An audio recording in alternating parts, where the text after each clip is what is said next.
Nicolas Cage is probably one of our generation's definitive actors.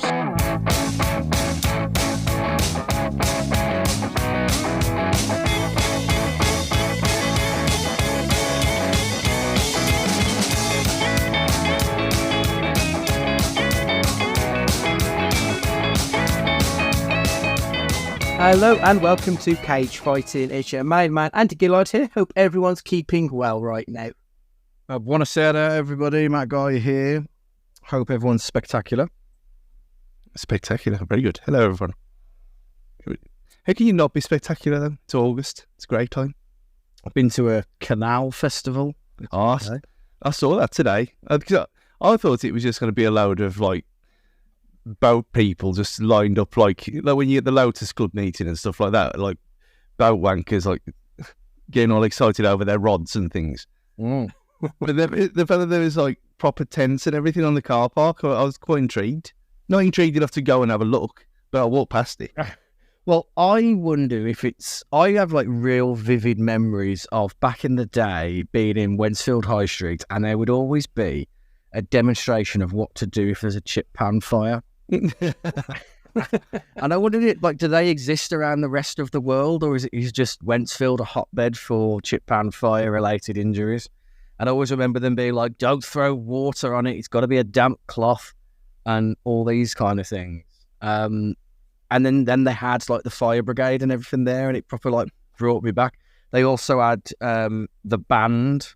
Now, I don't know if I've ever said all this, but I used to play the trombone and the drums and cymbals in Wensfield Marching Band. At the same time? Not at the same time. It wasn't a one-man band. With various stages of my career. And they were there as well. And I was like, well, what a day. This is bringing back all memories. Yeah, tremendous. Sounds like a brilliant day. So what was the Canal Fest? What was actually going on? There were a load of barges and stuff that were set up as like craft stalls and like legitimate. And then there were loads of like gazebos for charities and different events on, and they had a fair at the other side of the pub, the Nickelodeon, and it's just an event they have on every year apparently, but we were just in Wensfield and knew it was on, so we just trundled down there to have a look at it. It sounds like a good way to spend the Sunday, to be fair. Nothing else to do, is there? So why not? It was a very English overcast Sunday kind of thing to do. And it's funny actually, because talking about Canal Fest, on Saturday I cycled to work to go collect my car for reasons, because my car was there, and I was cycling along and I was like, this is like the most old man thing I think I've ever thought in my life or said in my life, was like, I was cycling along going, God, there's iPhones and AI and everything. God, the canal network's good in this country, isn't it? What an invention. I went, oh, fuck it, what am I saying? This is the stupidest thing ever. So you're getting old, isn't it, when you start praising the infrastructure. Victorian England. In the cut, as they say. Tremendous. What we're drinking there, Matt? So I've got a Club Tropica, the Tiny Rebel can, which I do enjoy because it's meant to be a dry August for me.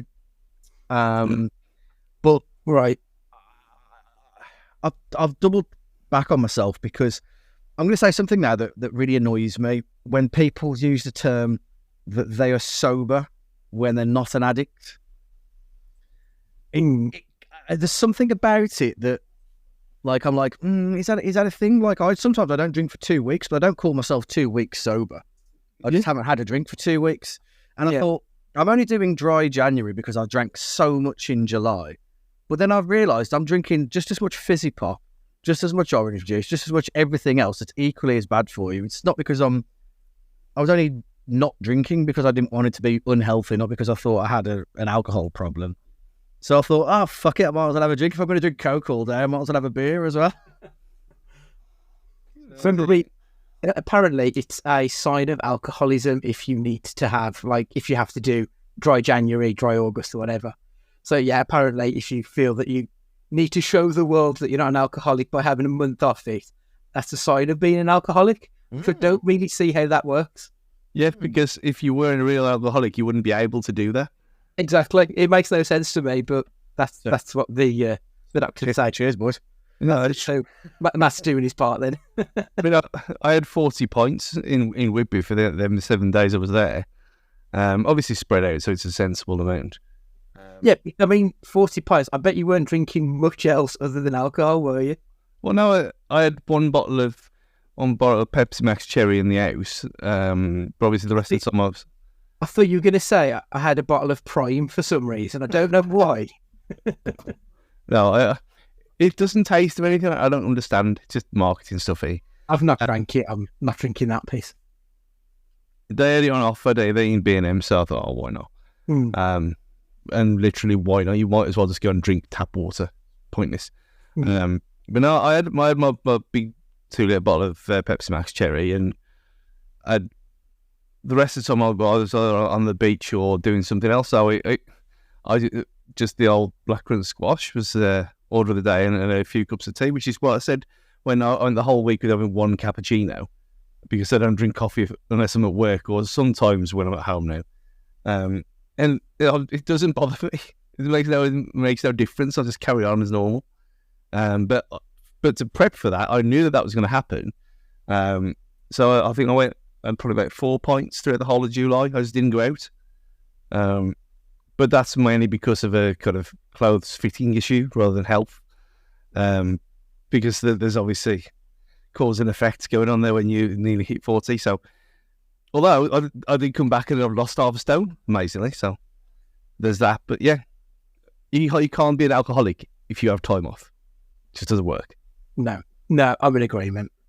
Andy, I've got a question for you as a fellow coffee drinker. Go on the extreme end of the amount of coffees you drink. So, on coffee TikTok, I see people routinely say you shouldn't have a coffee in the first 90 minutes of waking up.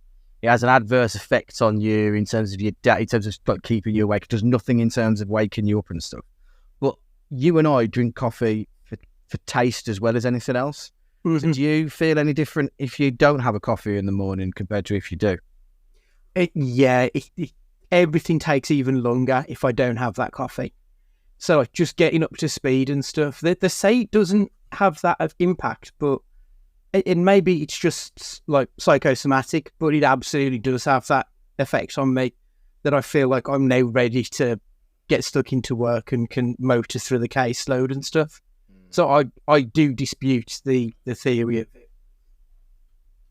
It would be funny if someone could like placebo him just to see if it was just a mental problem that he's got.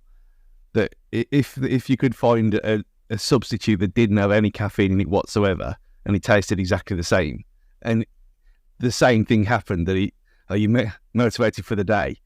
If that was one of the things, or you are just your body craves it.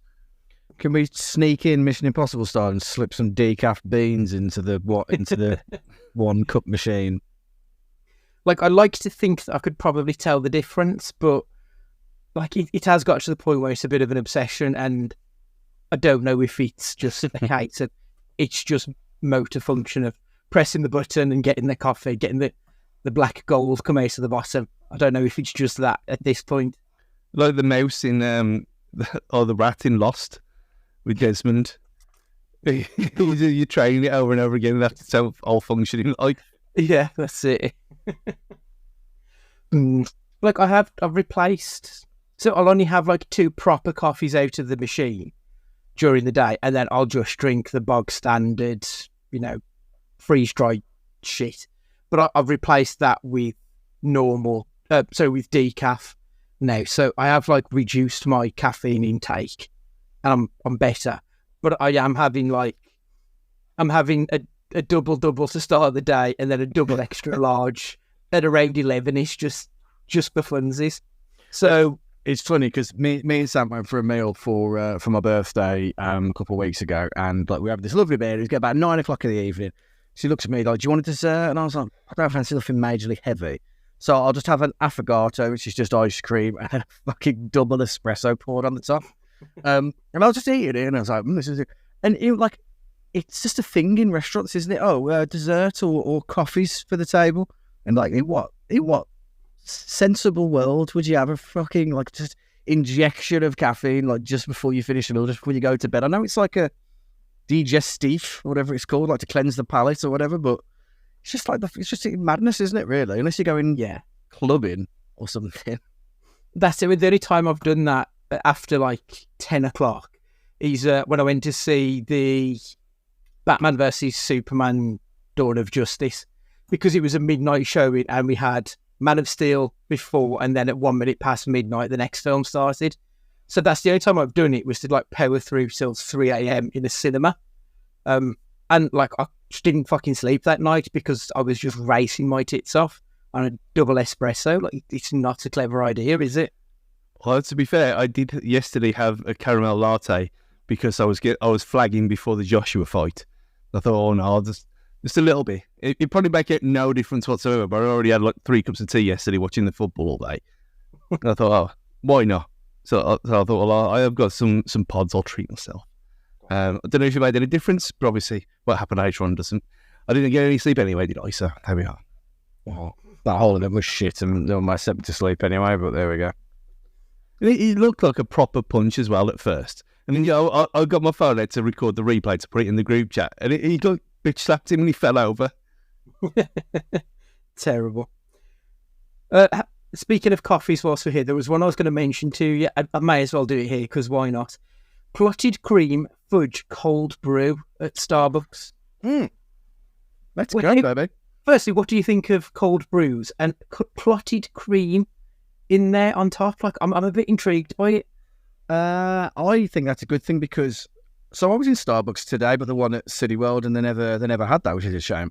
But I always find cold brews, like, because of what they are, they're not generally milk based, or they're not like there's loads of milk in them usually. It's usually more like having an Americano but cold. Yeah. They're not like thick enough. I don't feel like I'm having a wholesome drink out of it. So to stick a bit of clotted cream to thicken that bad boy up sounds delicious, to be fair.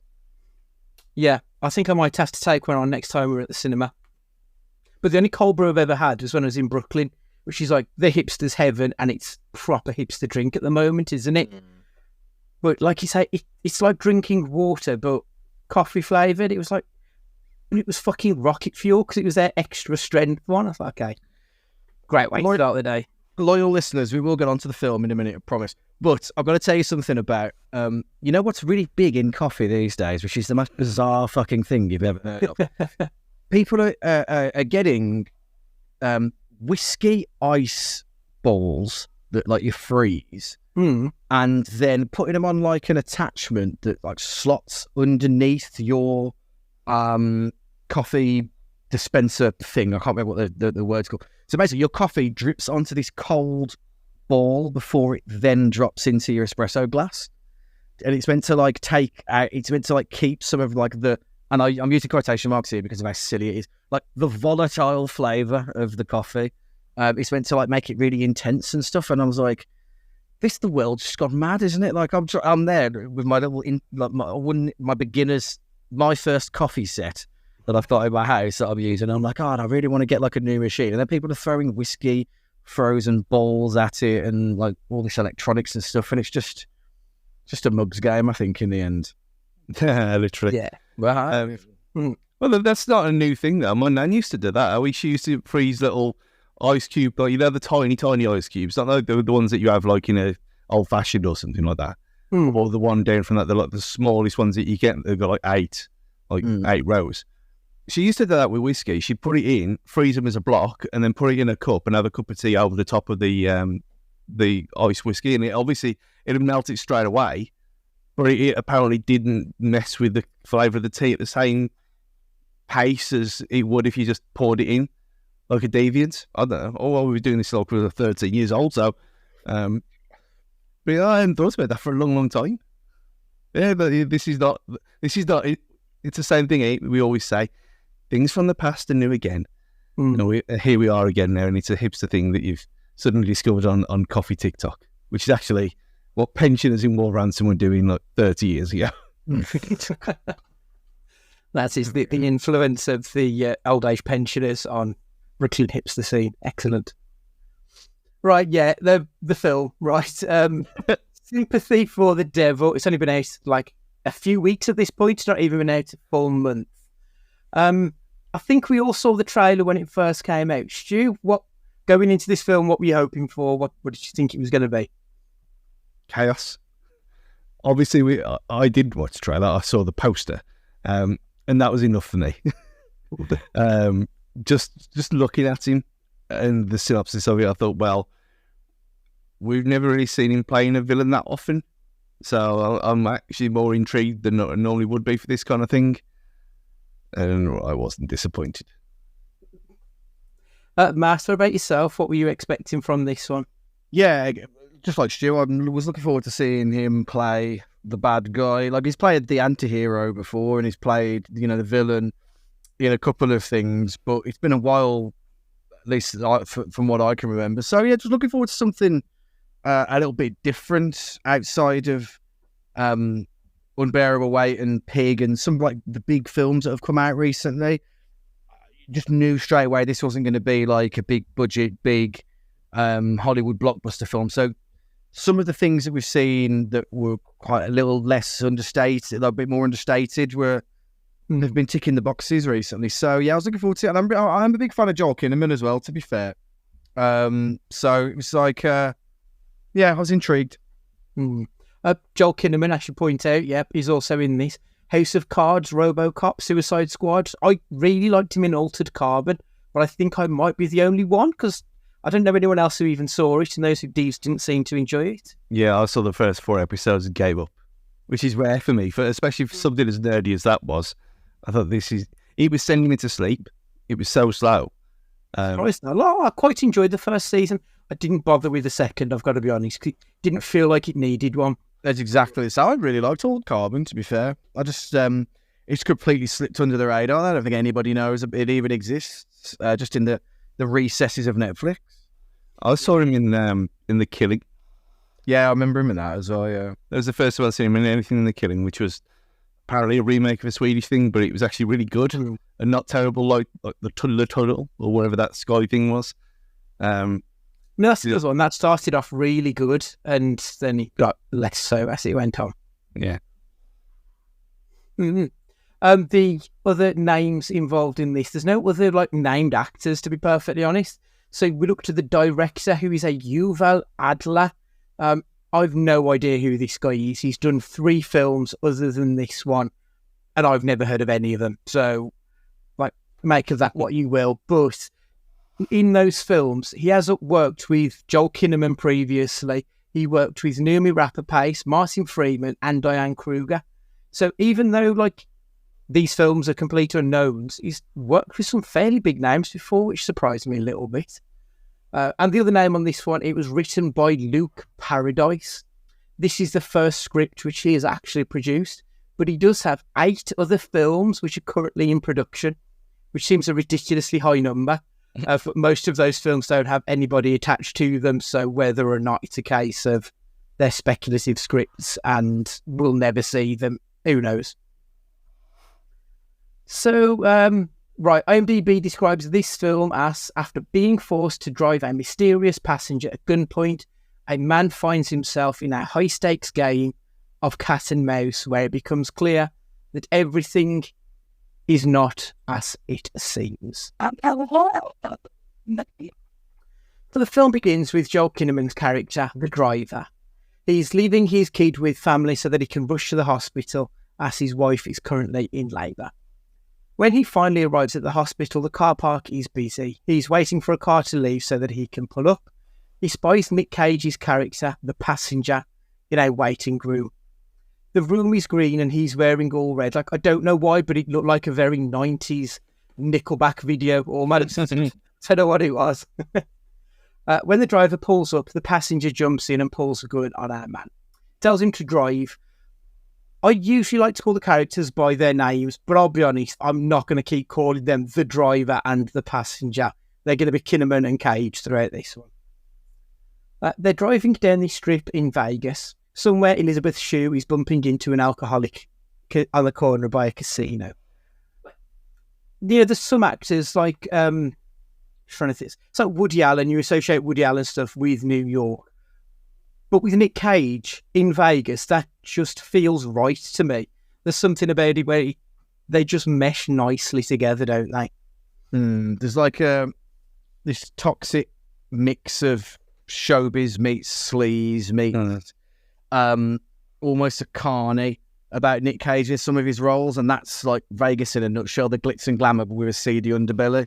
Yeah. And that works for him and his character in a lot of films really well. Absolutely.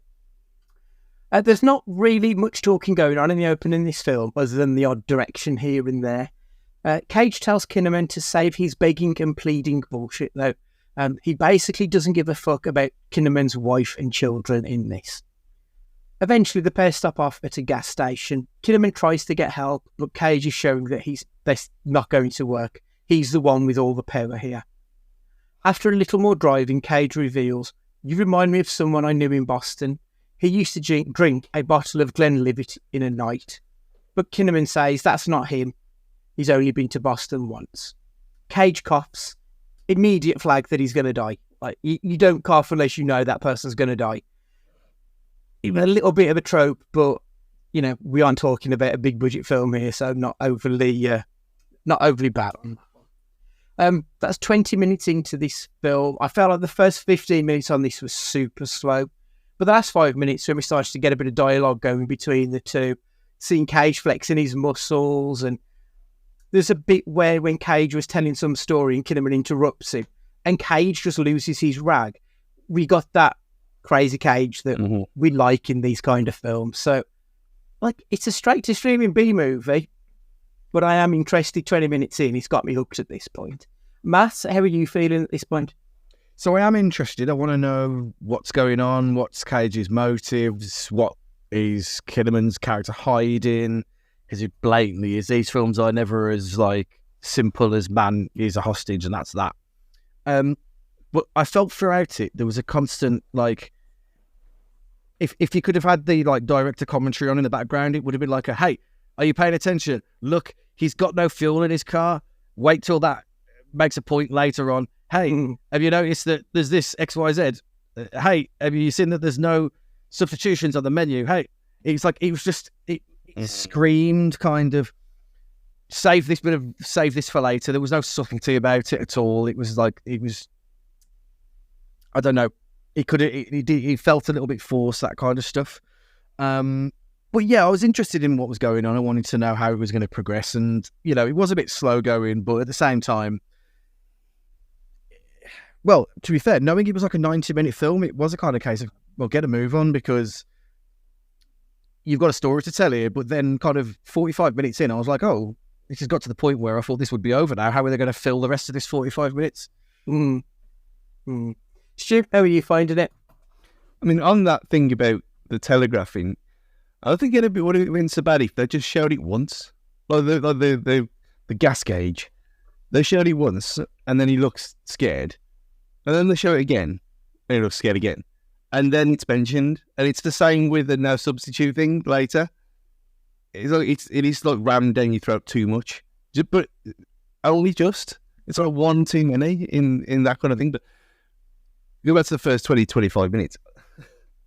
I did wonder, because he looks so ridiculous and why he's dressed like he is and why he's got red hair, I think, is he real? Or is it as the guy... Because when he's standing there in the parking lot at the start, and you can... What is he doing? Why is he just there on his own? We've seen weird stuff before, and the whole thing about is it all what it seems, and I took it a bit too literally, and I normally wouldn't read that kind of thing, but because he's so outrageous, and the fact that so I thought, and we're going to see him in the mirror and all that. So I was thinking he's down a completely different road, and then I thought, well, is he going to be in the car for the whole time? That'd be pretty cool. So I was getting myself more intrigued than I really needed to be in this quite bad, like you said, B-movie streaming film, but enjoyable nonetheless, yeah. I was going to mention Cage's attire in this. Obviously, he's wearing all red. His hair is red, apart from his goatee, which is his normal colour. Like, it felt like they were really going... Remember the title of this film? Sympathy for the Devil? He's wearing red, lads. What do we reckon? I did think... I don't know if it's just because Matt watched Devil's Advocate the other week and mentioned it. So I don't know if my mind was going to that and Cage is actually going to be the devil in this. But I'm sort of with you. I was expecting it not to be quite as straightforward. I did think there'd be some kind of ethereal quality to Cage's character. Whilst driving on the freeway, Kinnaman starts to speed. A policeman sees him and he begins to follow, eventually pulling them over. Cage gets pissy when the cop asks Kinnaman for his licence and registration. Cage tries to talk his way out of the ticket. But after mouthing off a little bit, the policeman unclips his gun and orders Cage out of the car. They begin arguing and Cage says, "Get behind me, Satan," before bringing the cop down and then unloading a clip into his face. I did think that was a little bit gruesome, actually, when he was shooting him, when he was clearly already dead on the floor and he was just ploughing into his face with more bullets. Back in the car, Kinnaman makes a defence of the cop, saying he could have had a wife and kid, which Cage takes exception to Kinnaman saying that, implying that Cage destroyed a family. How dare he say that? We get a scene where Kinnaman tries to escape by jumping out of his car, which results in Cage getting his nose broken, which is where we get the line, "I dressed up for this night and you broke my nose. I want you to be 100% sex tonight, and you cut that in half. I'm 50% sex." I feel like if this was a bigger budget movie, that could potentially be Put the Bunny Back in the Box or I Could Eat a Peach for Hours. Like, it has that sort of quality where if more eyes see this film, because let's be honest, there's only about 50 people who are ever going to watch this movie. Like, I feel like that could have been something that a lot of people would really love. There's so many moments like that though that you can just see that like the subtitle memes are just going to be out there straight away. But then the problem is you're going to be putting things like that Johnson's thing where you'd got that that image waiting, but no one in their right mind is going to use it or has seen that film, and if they have seen the film, would never use it anyway. Yeah, that's true. Cage makes Kinnaman pull into a roadside diner. I know we spoke about this before, but I do love the classic Americana diner setting. There's just something about it it's really gimmicky, but it just feels so familiar and comforting when you're watching a film like this. In the diner, Cage explains that he's taking Kinnaman to an airstrip. There's a very important man waiting to meet Kinnaman. Cage gives a bit of a backstory that there's a bookkeeper from Brooklyn who worked for Jacob Sullivan. This is the man who will be at the airstrip. This bookkeeper fell in love with a Bostonian woman. The bookkeeper finds that one of Sullivan's associates was skimming money, so Sullivan has this man killed. Cage pushes Kinnaman, asking him for the truth, asking him to reveal who he is. Kinnaman plays dumb. Enraged, Cage starts to cause havoc, killing a man and threatening others to protect them. Kinnaman admits to being exactly who Cage believes he was. Cage continues his rampage. As Kinnaman tries to escape, Cage manages to shoot him in the leg as he gets outside, ready for the end game to begin. Stu, that's an hour. How are you feeling? The whole diner thing, I loved it. Absolutely loved it. So it's almost like they're just going to do what you want. And he's just completely off the leash, just being crazy Cage to the max. I mean, just some of the way that one shot where it's just focused right on his face, and his face just contorts in rage. I don't know if you're supposed to laugh or not, but I was giggling through about at least 20 minutes of this middle part, just because it's so ludicrous and ridiculous that you can't not. And I don't even know if it was supposed to be a comedy or not, but his scene stealing is just out of control.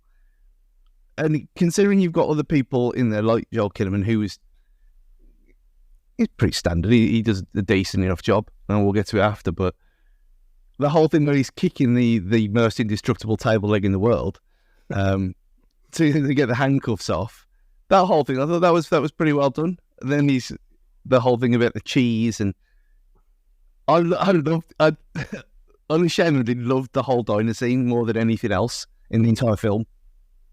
The stuff with the cheese, it kind of reminded me of, like, it's almost like someone watched Pulp Fiction. I thought, I can write a Royale with cheese scene. let's do one about mozzarella and fucking cheddar cheese. Like, it felt like that. Matt, during this part, we did have that scene where he starts to play a song on the jukebox. I do think he was going to go musical for a minute. So I'm a little bit disappointed. How were you feeling, though?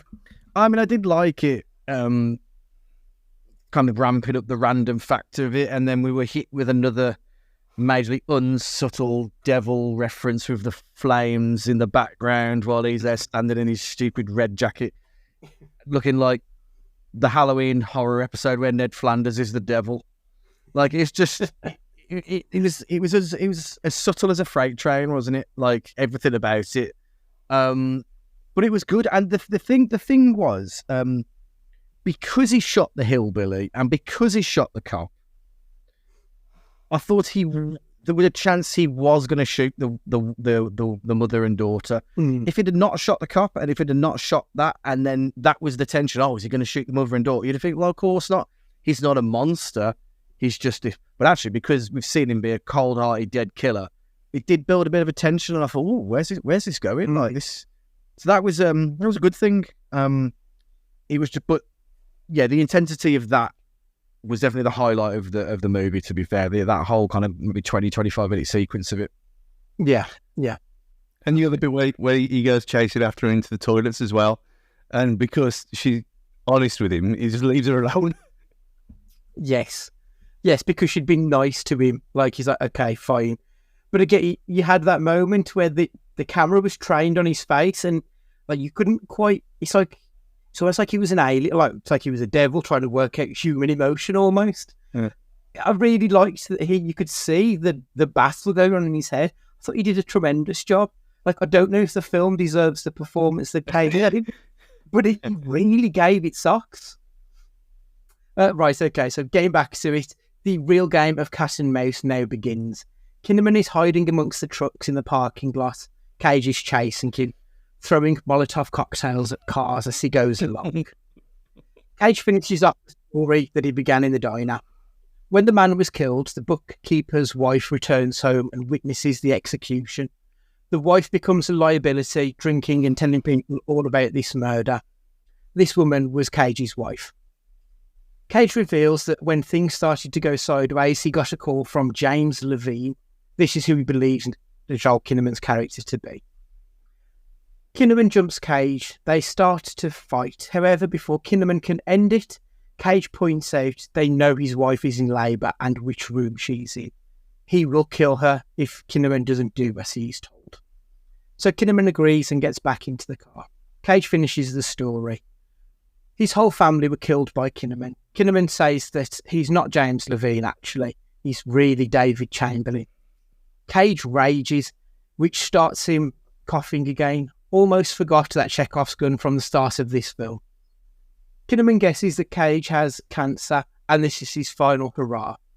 Kinnaman manages to distract Cage for just a moment, allowing him a chance to drive off the road, flipping the car. We then see the car on its roof. 2 police officers approach, but they get gunned down. Kinnaman killed both of them before... Kinnaman killed both of them. Before Cage dies, though, Kinnaman tells him that he never meant to kill his daughter. Things just got out of control, and then confesses to everything, explaining that the demons he saw, the vengeance he suffered, and the second chance that he was given. Cage dies, and the film ends there. Matt, how did you feel about the ending of this film? Bit hollow, if I'm honest. I'd have preferred it if Kinnaman's character wasn't him. Yeah. Because it just...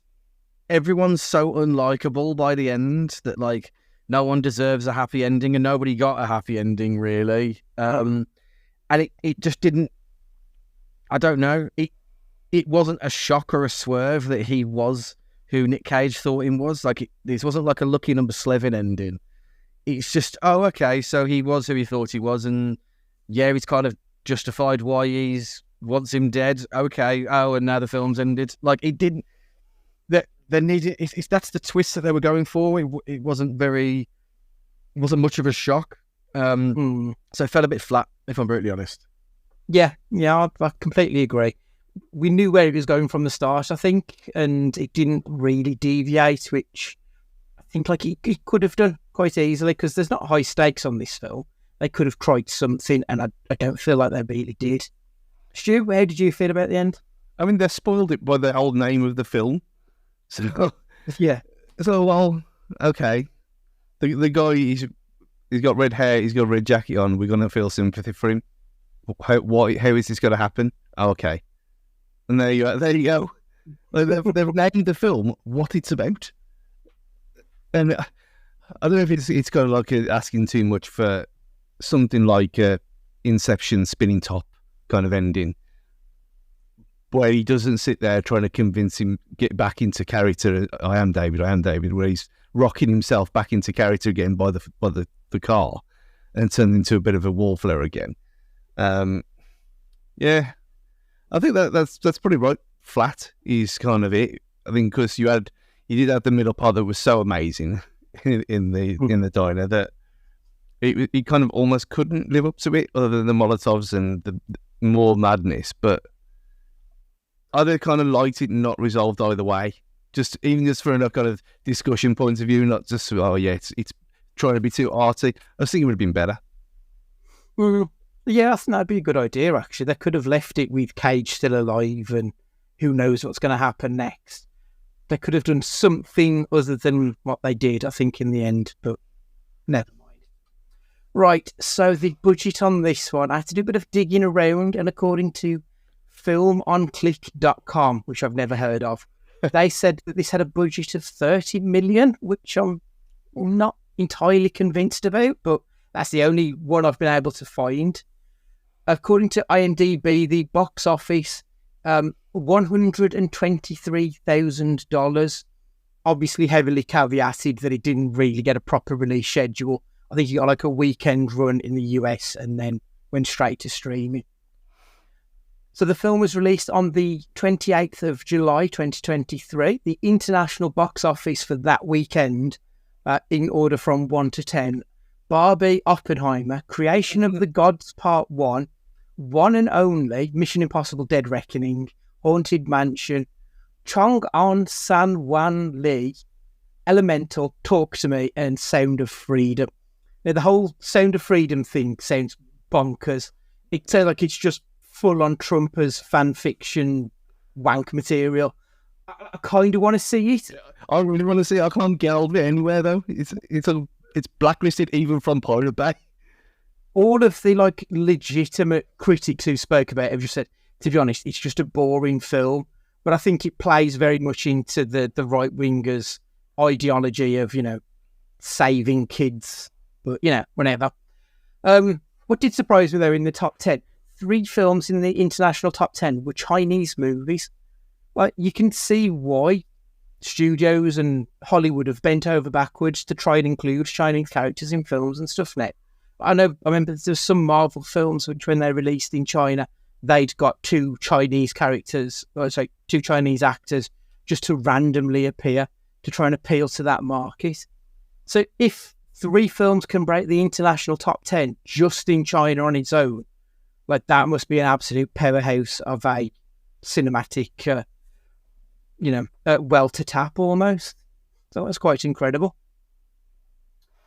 Right, so the scores on this one. Matt, do you want to go first? Critical and audience scores, what do you reckon? I mean, outside of Nick Cage podcasts, has anybody else seen it? So I genuinely think this audience score would be quite high, like 7.5, but I think the critics closer to 5. So like maybe like 6 as an average overall, but like 7 and 5. Okay. Stu, what do you reckon? Yeah, I think it's sort of similar. I mean, it does get let down by the end, so will that have a difference? It's going to be critically well received, is it? Let's be honest. So, I mean, I'd say 4 for that. I don't know, audience. It was fun, wasn't it? So, yeah, I'll say 6 for audience. Okay, so IMDb have got it at 5.5. The Metacritic is 53. The Rotten Tomatoes critical score is 59. And the audience score is 62. So they're all sort of like 5.5 to 6. Like it's all very. Like, I don't know. Like both of you, I sort of expected the audience scores to be better than the critical, but it seems like everyone's kind of got the same opinion here. So critically, Megan Navarro from Bloody Disgusting, Adler's efficient directing, and Cage Unleashed aren't enough to keep viewers on the hook in this sparse story. Luke Thompson from AV Club. I know, I did quite like that name, which no one will get the reference on this podcast, but it's someone from out of the podcast, but it's not actually him. They just share a name. Cage may hate that people quote his over-the-top moments out of context, but since this entire movie is one, you can't really take any of it the wrong way. Richard Whittaker from the Austin Chronicle. If noir is about, as the old saying goes, bad people doing bad things for good reasons, then Sympathy for the Devil bleeds in all the right ways. And Katie Rife from IGN. Cage brings genuine menace to his manic role, and co-star Joel Kinnaman holds his own as the straight man. Where the story lands is predictable, but the journey there is fun and full of tension. I think that's a perfect review, actually. Obviously, there's no reviews on Amazon because I don't think it's streaming through them, so they've got nothing. Letterboxd, so they do have a couple of reviews. Elvis the Alien gave it a 3-star review, saying, "Bless Nick Cage for making these otherwise painfully average movies very entertaining." Just Okay Critic gave it a 0.5-star review, which honestly sounds like a 5-star review to me. If you love hearing Nicolas Cage talk for 90 minutes straight and literally nothing else, you will love this movie. K.R. Huntley gave it a full 5 stars, 3 stars for a watchable movie, and extra 2 stars for the exact insane Nick Cage performance you want when you say, "I could go for a Nick Cage movie." And finally, Steve Weiser says, "Nope. Just nope. Oy vey, that was a 90-minute film that felt like 7 hours, and to make it worse, it's pointless. Nick Cage was the only bright spot, minus the accent. That was odd to say the least. Overall, it just plain sucks." I didn't really pick up on anything wrong with his accent. It was... Oh, I did. I thought he was like a Christopher Walken impression. It wasn't his normal accent. I don't know what it was supposed to be, but it wasn't what he normally sounds like. It just felt like it was a normal... Maybe it's just because it was very much what I expected as the film, and I expect Cage to do something a little bit silly. And he did. So I didn't think it was particularly terrible, but yeah, I don't know. Right, good, bad, and crazy. Matt, kick us off. So the good was that it resembled other... It was like, for those Pokemon fans out there, it was like a Ditto. All its best things were because it was like other films. Basically, a Ditto morphs into any other Pokemon in battle. Okay, thank you. For the merchant battle. And like, yeah, it was like Pulp Fiction at parts, and it was like it was very Tarantino influenced. It felt like, to be fair, and that was a good thing. Those are the most entertaining parts of it. Which leans into the bad is that there was nothing original about it. It's nothing that we just haven't seen a million times before. Especially with the ending being as flat as it was, it kind of just left an unsavoury taste in the mouth that there was an opportunity wasted because God, in 2023 there is no originality, we know that, but it had the base of something that could have been really good, and it ended up just being something quite bland in the end, I think. The crazy, I genuinely expected him to be a magician, like a proper magician. And when he asked Kinnaman's character what card he wanted to use, nobody's going to say the Ace of Spades. Come on, man. Like, it's too obvious, isn't it? The most recognisable card in the whole of the 52-card deck. No one's going to pick it. Like, nobody would pick that. And it was just like, I was like, please don't say the Ace of Spades. Please don't. And then what did he go? Ace. Oh. And what suit? Oh, a fucking diamond. No, of course we're going to pick the Ace of Spades. I was just like, oh dear, this is a joke. And then of course he'd have that card in his hand. If he wanted to really like be like, oh, this character's like witty or he's special or he's out of the ordinary, he'd have had like a 4 of diamonds, and that would be the card that he just was going to say. Yeah. And we knew because he had led him in the conversation to want to pick that card, and that was how like his character was a master manipulator or something like that. But no, he just picked Motorhead's famous song, and that's it. It felt like the Ace of Spades was very much what the rest of the film was, wasn't it? Very much. That's the most obvious one to pick. So everything was just the very most obvious thing throughout the rest of the film. Stu, what have you got? I mean, the good was the fact that he was thoroughly entertaining, and I know that's the next part as well. But for how he was framed, and not my normal kind of thing to go on, but like I mentioned earlier, like how it kind of focused entirely on him, and they just let him get on with it. I love that, because we have seen him have performances in the past where Crazy Cage has had the potential to come out, and he's never done it, and there's been no real need to do that in other films, and he has. In this, it makes absolutely perfect sense for him to be as mental as he is. And if that was because he was a producer on this as well, because if you're invested, then maybe you care a bit more. I don't know. I don't know if that goes towards it, but whatever it was, I thought he was superb. And the bits with him in it, I know that you're talking about 3 characters, really. But the bits with him in it, and like that one review, if you wanted 90 minutes of this, I'd happily go for 90 minutes of just him. And like this character and the mental backstory, we could have that next. The bad was, like we've already mentioned, the ending. He just killed it off. And not in the kind of next way either, where that was just annoying. It was just a little bit disappointing when there were so many better ways they could have done it. I don't know, it's obviously budget and whatever, but it just kind of, it saddened me because I did have such a good time in that middle part of it, for it then to just kind of slope away. It was just a bit sad, really. And the crazy was the only bit I knew about it before I went in, because I remember at the time when we were looking at the films for the year, and the fact that he dyed his red hair just for the sake of it, and he wasn't even a character trait. He just decided to do it, and he turned up like that. And you think, well, okay, yeah, of course. Why wouldn't you? Why wouldn't you do that?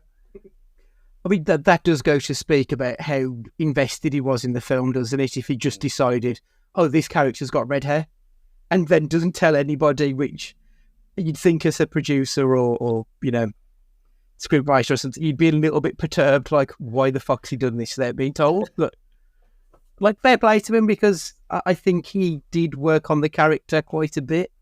Everyone else was kind of generic throughout this, but you couldn't say that for Cage at all, really. I thought he was tremendous in this one. The good, I echo your sentiment on this one, Stu. I think it was a very enjoyable 2/3 of the film. I thought once it got going at the beginning, it got quite interesting. There was a lot of subterfuge on what's actually going on here. Then we got that really fun, silly middle portion that was tense as anything, but really, really fucking stupid in parts as well. It was excellent. I really enjoyed it. But the baddies very much that the end was a bit of a damp squib. It did feel like it was 3 other films stitched together, though. I'm not going to do it because if you like this film, these one of them. But I did recognise 3 distinct movies in this, which did make me think you could have done something a little bit more original. So I think that they did let themselves down somewhat by not just trying something different at the end and give us something a little bit different. Just give us something to, I don't know, something else to talk about other than that was very paint by numbers. And the crazy, apparently up to 90% of this film was filmed on a sound stage. What? Yeah. Absolutely none of that to me looked like it was soundstage work. It all looked like it was actually shot on location. I was kind of stunned at it. Apparently, it was originally set in New York during the winter, but changed to Las Vegas. Don't know why. I think that's definitely the right change because everything looks so much, as Matt said earlier, it looks seedy, and they still needed to have that seediness to it. So I think it's kind of amazing that they completely changed the setting, but it was the right call at the end of it. But yeah, the soundstage, yeah, I'm not buying that at all, because the only one that like you can guarantee must have been done on a on set. Oh, sorry, on the actual streets would be the cop murder, because you could see houses and stuff, I'm guessing. But yeah, apparently everything else was shot on a stage, which no, I don't get that one. Unless they're using the Mandalorian thing, but that would be a bit excessive, wouldn't it? It would. It's like they're not going to spend the money to hire out Disney products, are they? So yeah. But yeah, they did a very, very good job with it, in my opinion. I thought, yeah, I would never have guessed it. Right, so did you enjoy the film, Stu? Yeah, I think overall, yeah. I think you can kind of you watch it again at some point and you take the knowledge that is how it ends. Maybe you get something else out of it because of knowing full well from the start that he was the guy all along. I don't know. You're the one who's watched it more than once. Maybe you get that from it. But yeah, I enjoyed it more than I didn't. So yeah, I did. And so, can you recommend it to anyone? Yeah, you kind of can, because if you were an example of him being insane, then you just watch this. And I think for what it is, there's pretty low investment being aired off. Throwaway nonsense. You haven't got to sit there and concentrate like it's fucking Oppenheimer or anything like that. Yeah. I think it's kind of perfect, especially it could be the perfect Sunday hangover film in a way. And in a weird, for context, a weird situation of me watching it on a Saturday afternoon, which I can't remember the last time I've ever watched a film on a Saturday afternoon before. Definitely as an adult anyway. But yeah, it was, I did enjoy it. For what it was, yeah, very good. Mm-hmm. Matt, did you enjoy it? I can't say I did, to be honest. Like, it has its moments for sure, but I was definitely like, I'm watching this out of necessity than pure enjoyment. Like, knowing what I know now, would I watch this if I wasn't doing this podcast? Probably not. So, no, I can't say I really enjoyed it, to be fair. I think I'm more on Stu's side. Like, I like a silly B movie, and it scratched that itch of, you know, it being a very pain by numbers genre flick. You don't have to think about it too much. I don't know. I think if I had to pay to go to the cinema to see this movie, my answer would be very different. But as, yeah, something that's just straight to streaming, yeah, it did the job. I sort of agree with all of the reviews we had. Like, it's very much a 5.5, 6 out of 10. You know, straight down the middle, really. Based on this film and this film alone, was Nick Cage any good? Matt, what do you think? Yeah, I would. Yeah, I mean, he carries the entire film, and if it wasn't him in that role, it would have been switched off. Like, the first 20 minutes. So, yeah, as much as I didn't enjoy the film as an overall piece, his performance was the only thing that kept me watching it, and you know that says everything about it, really. Yeah, I mean, I said earlier, like, I don't know if the film deserves his performance, because I agree with it. I think he was excellent. Everyone else was just fine, but he was really good. Stu, what do you think? Yeah, I think trying to think who you could like kind of think to put there. I don't know. So Mark Ruffalo, for instance, he wouldn't be anywhere near this kind of performance, and you needed someone slightly unhinged to play like this. Yeah, for the first one in a long, long time, I think he's essential for this role. And like you said as well, he gone so far above and beyond the Call of Duty for what this is to put this performance in. That it's in a real way, you could even argue it's in his top 10 performances, because it's so mental and insane. That committing to the craft, fair play to him. Yeah, he was great. It feels like an early 2000s Cage performance. Like, I don't feel like we've had this kind of a Cage since probably about 2012 or so. I've got a lot of sort of bumbling along, especially like the B movies that Cage did during the teens. This feels better than most of those, in my opinion, anyway. So I really thought he gave a really good performance.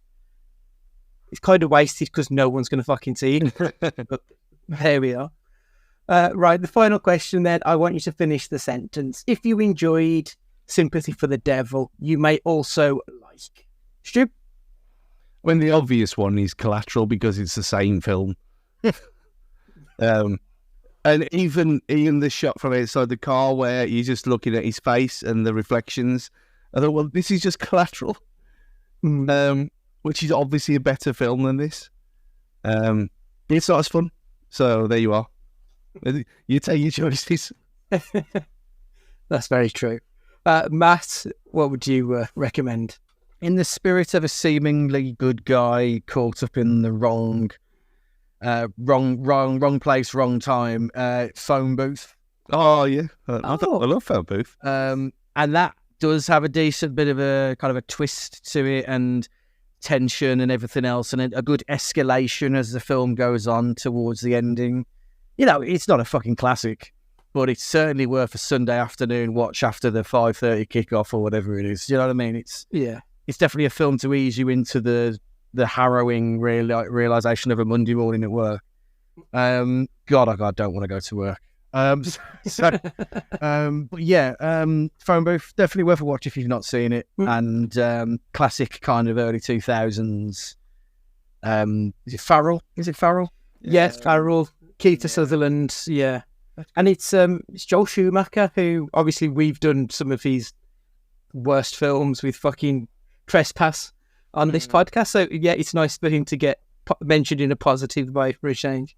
Well, Kiefer Sutherland was the biggest thing in the entire world because 24. Yeah, he was everywhere. This time, wasn't it? Because this must have been what, 2002, 3, something like that. Yeah, 2002. So yeah, it was when Kiefer was the man. But my film, which I don't know why I thought both of you were going to mention this at one point. So mine is actually, it's a very, very similar storyline to this. It's A History of Violence. Technically a comic book movie, but there's absolutely nothing comic booky about it. When a pair of petty criminals try to rob his diner, Tom manages to easily kill both of them and save his patrons.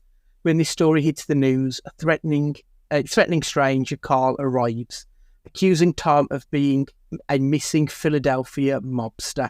So it's got very similar themes to this one. Viggo Mortensen, Ed Harris both star in this film. It's a David Cronenberg film, but it's one of his more straight-laced films as well. Really, really enjoyable movie. I don't think I've ever seen it. Yeah, it's been a while since I've seen it, but I have seen it. Yeah, it's good. 2005, I think it was released, if I remember rightly. I remember I saw it at the cinema, hated it. I just couldn't get with it at all. And then watched it a few years later, and I'm actually, this is excellent. But I really like Ed Harris, especially when he plays the threatening stranger, the man in black. If you watch Westworld, that kind of character is him to a T, I think. So, yeah, History of Violence is my pick.